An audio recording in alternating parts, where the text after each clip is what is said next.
Hey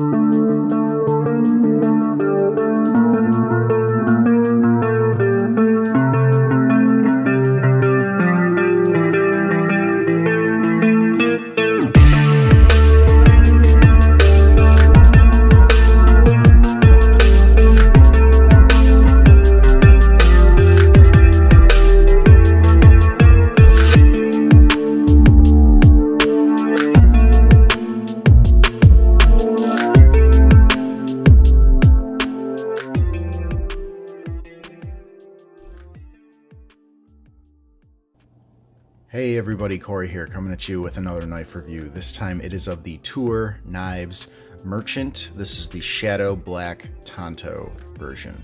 As always, let's start with some size comparisons. First, we have it next to our Ontario Rat number 2, which is our conventionally small knife. Next, we have it next to our Off-Grid Knives Scorpion, which is our conventionally large knife. What you can see here is that it sits comfortably between the Rat 2 and the Off-Grid Knives Scorpion. Let's get into some specifications.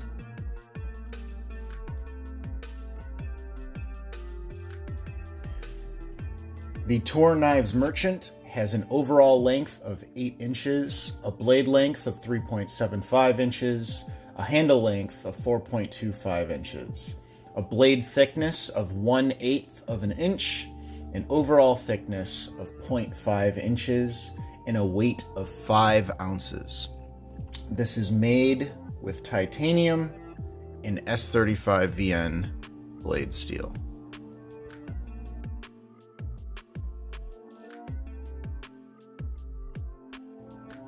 So let's talk about the ergos of this knife. The ergos are actually really good.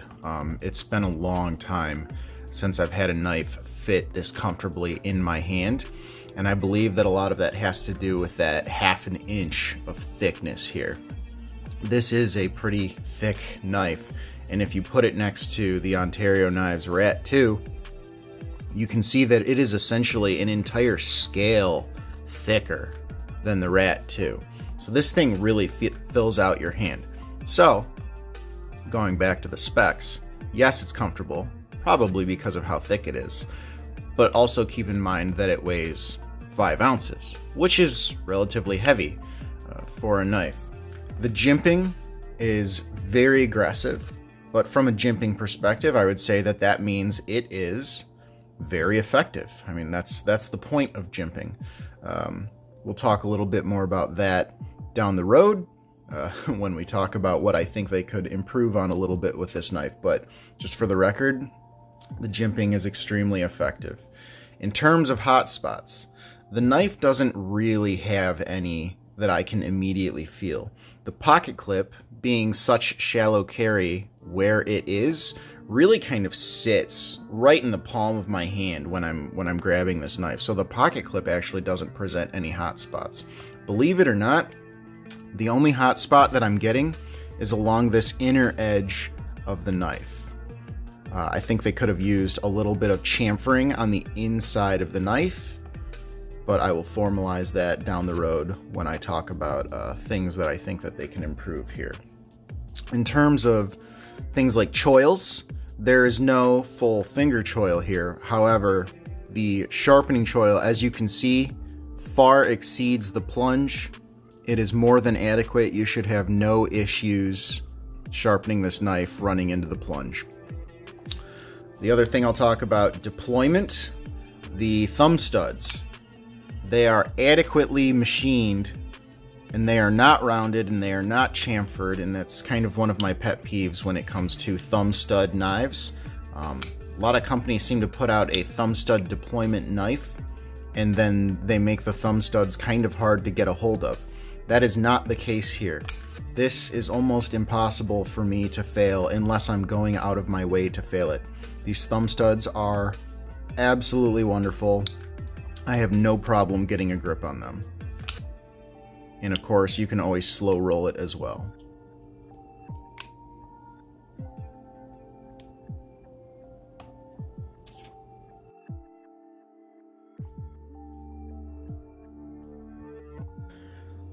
Okay, so let's talk about what I think this knife does well.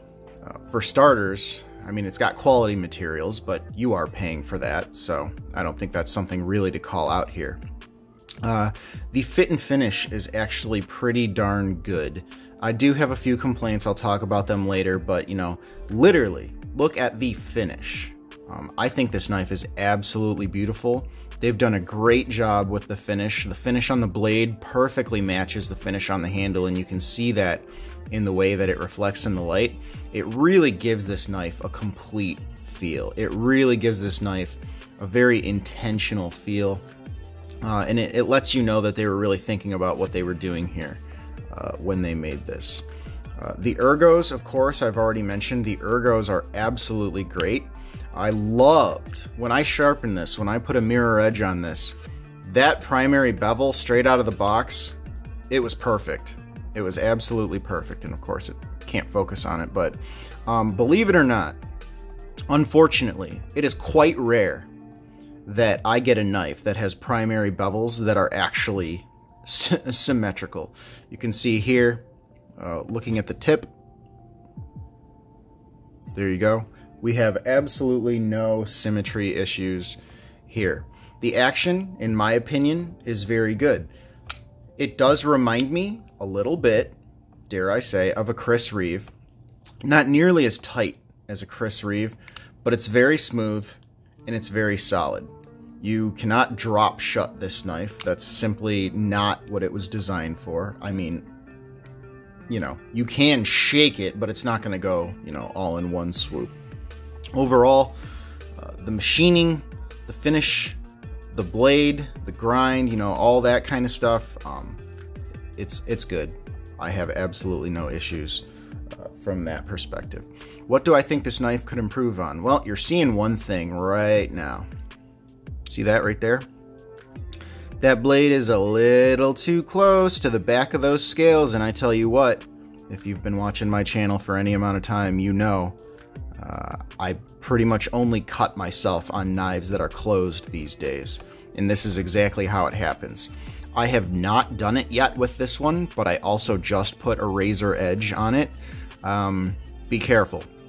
You know, I've tried. I can touch that blade. It's kind of only a matter of time until I run into it in my pocket and I'm gonna be sad, like I normally am.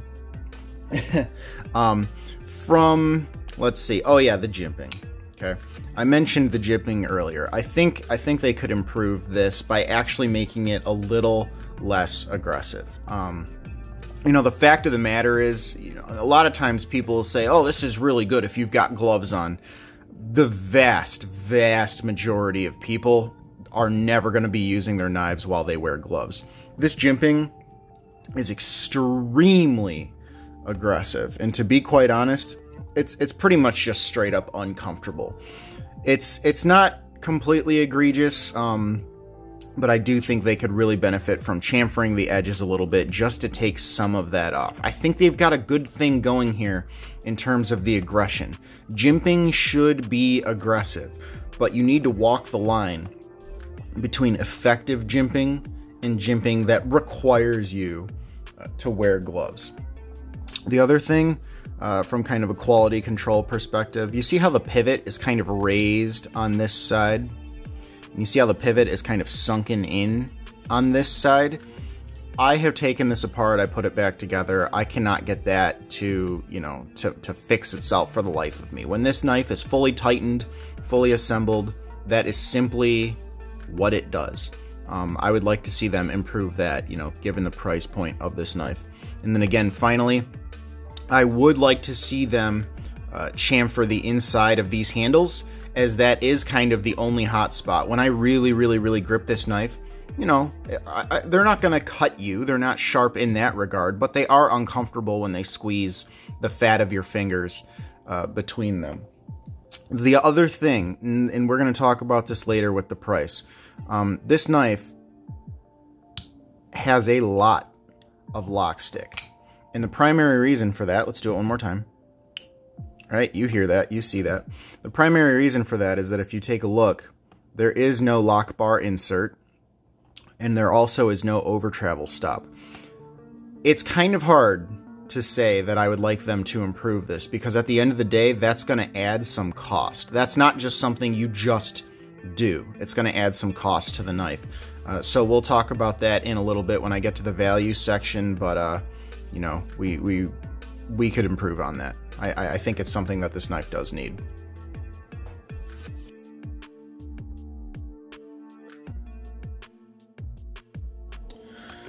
Next up on our checklist is quality control. I've already mentioned a few issues that would make you kind of raise your eyebrows from a QC perspective, such as the pivot. Now, this could also just be a design flaw. You know, I'm sure they're kind of built to their specifications. This might be something that they need to take back to the drawing board in that regard. Going back to the finish, we've already talked about this, but the finish is absolutely beautiful. There were no issues with the finish out of the box. It is completely clean all the way around the entire knife. I absolutely love it. Screws. Screws are close enough to flush. I don't really mind. They're not flush on the pocket clip, but you know, that doesn't really bother me too much these days. In terms of centering, this knife was not perfectly centered out of the box, but it just took a little bit of, you know, me tightening down some of the screws. I would say, you know, this is perfectly acceptable. This is, you know, as close as I would expect a mass-made knife to be. This is basically perfect, or you can tune it to be perfect.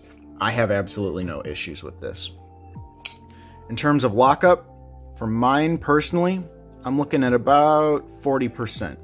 If I bear down on it and I try to push that lock over a little bit, maybe a little bit closer to 50%, but I'm looking at about 40%. The action. This knife has a relatively soft detent. Let's see if we can...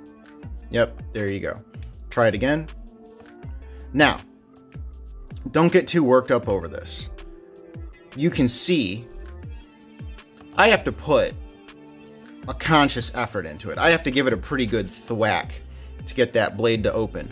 But if that's the kind of thing that you don't like in your knives at all, you might not like that about this one. That being said, this has never accidentally opened in my pocket or anything like that.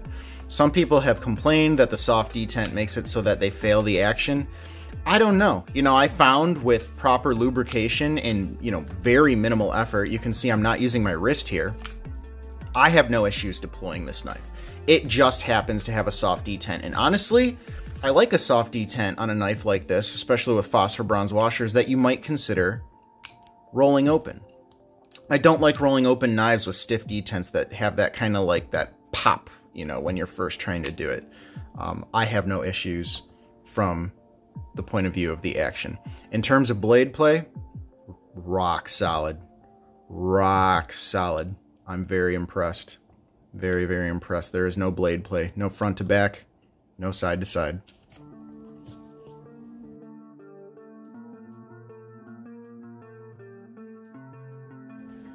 Let's talk about value for a second here.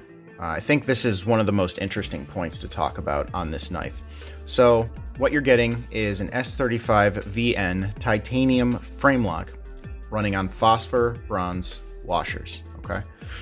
If you're familiar with the US knife market, you would know that that sounds a whole lot like a Chris Reeve knife.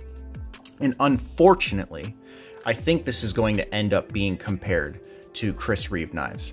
The reason that I say unfortunately is because you can't just look at materials. You have to think of what you're actually getting and what you're actually paying, right? So let's open this up for a second. The equivalent of the Tour Knives Merchant, in my opinion, for a Chris Reeve, would be a large Sebenza. For the Tour Knives Merchant, you're paying $250. For a large Sebenza, the plain vanilla version, you're paying about $425, okay? You can't compare these knives without talking about the price. It just can't be done, right? Because here's the thing. Remember earlier when I said I would like to see an over travel stop? I would like to see a lock bar insert and all the other QC things, right? Fix this pivot, you know, whatever. Yeah, you can get an over travel stop in here. Yeah, you can get a lock bar insert. Yeah, you can chamfer the inside of the scales. Yeah, you could chamfer the jimping a little bit more. But at the end of the day, here's the thing, guys. When you do that, you add materials, you add engineering, you add time, you add labor. This is not a CRK. It's missing some of the things that a CRK has. But I'll tell you what, it's built very, very well. For $250, I really don't have any complaints. Yeah, I think there are things that I personally would change, and there are a few very minor QC issues. But right, you know, when we're talking about things like the pivot, is it perfect? No. But guess what? My centering is perfect. My action is good. My blade grind is perfect. You know, the things that are wrong with this knife are the things that should be wrong with a $250 knife. They are minor. They are very minor. They're not critical to the knife's function. They're not critical to how the knife actually makes you feel, right? This is not bad. This does not have any problems. This is a great knife. And I don't think it should be compared to, say, Chris Reeve knives, right? They are targeting different audiences. And I think this is exactly where Tour needs to stay. I think the US market has been craving a well-made knife that is not going to run them $400. And I think that's what you've got here. Yes, it's got some of the worst lock stick I've ever felt on a knife. But how bad is that, really?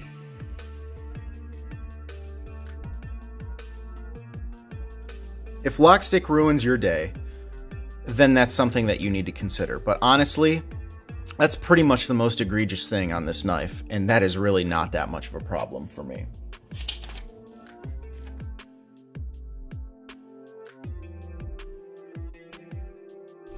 Alright, so let's talk about personal opinions. At the end of the day, I love this knife. I think it's beautiful. I think every version of this knife is beautiful. I think the quality, given everything that we know about this knife, given that it's made in the USA, for the price, I think it's right there. Honestly, even with the flaws that I listed. I think there are some things that are going to be improved over time. But at the end of the day, this is the kind of thing I would expect for $250. There is a little bit of room for improvement, and inevitably it's going to be compared to other, titanium S35 VN frame locks that are on the market. But given the price point compared to those other knives, it's good. It's really, really good. And this is the first knife that I seriously considered. I had two of these in my cart. I had the Shadow Black version and I had the full titanium, the unfinished silver version. I had both of them in my cart and I almost did it. That was before I even felt this thing. And now I would have no issue buying another one of these. This is really, really great. But that's just my personal opinion. So, I hope you guys enjoyed this video. Hope you found it useful.